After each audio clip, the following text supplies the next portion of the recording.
ED ഉദ്യോഗസ്ഥൻ പ്രതിയായ കൈക്കൂലി കേസിൽ അന്വേഷണം അവസാനിപ്പിച്ച് വിജിലൻസ്. ഒന്നാം പ്രതിയാക്കിയ ED അസിസ്റ്റന്റ് ഡയറക്ടർ ശേഖർ കുമാറിനെ കേസിൽ നിന്ന് ഒഴിവാക്കിയേക്കും. ഉദ്യോഗസ്ഥനെതിരെ തെളിവില്ലാത്തതാണ് അന്വേഷണം വഴിമുട്ടിച്ചത്. വിജിലൻസിന് ലഭിച്ച നിയമോപദേശത്തിന്റെ കൂടി അടിസ്ഥാനത്തിലാണ് കേസ് അവസാനിപ്പിച്ചത്.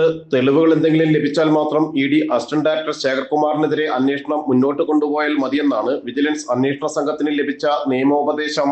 ഇതിന്റെ അടിസ്ഥാനത്തിലാണ് അന്വേഷണം അവസാനിപ്പിച്ചത്.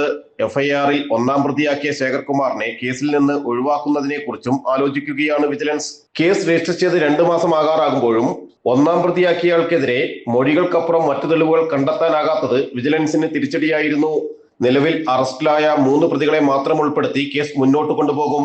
ED ഏജന്റ് എന്ന പേരിൽ കൈക്കൂലി വാങ്ങാനെത്തിയ വിൽസൺ വർഗീസ്, രാജസ്ഥാൻ സ്വദേശി മുകേഷ് കുമാർ, ചാർട്ടേഡ് അക്കൗണ്ടന്റ് രഞ്ജിത്ത് വാര്യർ എന്നിവരായിരുന്നു അറസ്റ്റിലായിരുന്നത്. കേസൊതുക്കാൻ ED ഉദ്യോഗസ്ഥനായ ശേഖർ കുമാറിന് നൽകാനെന്ന് പറഞ്ഞ് ED രജിസ്റ്റർ ചെയ്ത കള്ളപ്പണ കേസിലെ പ്രതി കൊല്ലം സ്വദേശിയായ കശുവണ്ടി വ്യവസായി അനീഷ് ബാബുവിനോട് 2 കോടി ആവശ്യപ്പെടുകയും ഇതിൽ 2 ലക്ഷം വാങ്ങുകയും ചെയ്യുമ്പോഴായിരുന്നു വിൽസൺ അറസ്റ്റിലായത്. ജനം, കൊച്ചി.